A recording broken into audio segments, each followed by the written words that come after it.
Durante esta actividad acuática lo que vamos a buscar es poner a la persona en situaciones donde tenga que mantener el equilibrio, tenga que cambiar rápido de posición, hacer un seguimiento visual o moverse sobre una superficie más estrecha.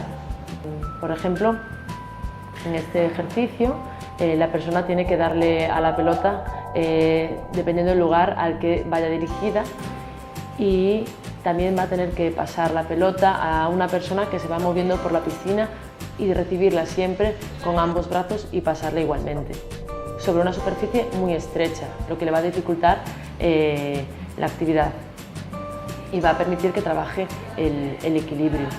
En este ejercicio lo que estamos viendo es cómo la persona se tiene que desplazar hacia adelante superando unos obstáculos, lo que le va a obligar a flexionar más las rodillas y las caderas, y también va a tener que mantenerse más tiempo sobre un lado. ¿Vale? Esto va a hacer que la persona tenga que trabajar su equilibrio, su posición corporal y sus reacciones de enderezamiento. Vamos a trabajarlo no solamente en una dirección, sino hacia adelante, hacia atrás y también de una forma lateral. El agua le va a permitir que pueda realizar el movimiento de una manera más fluida, pero que también tenga más dificultades para mantener la posición original.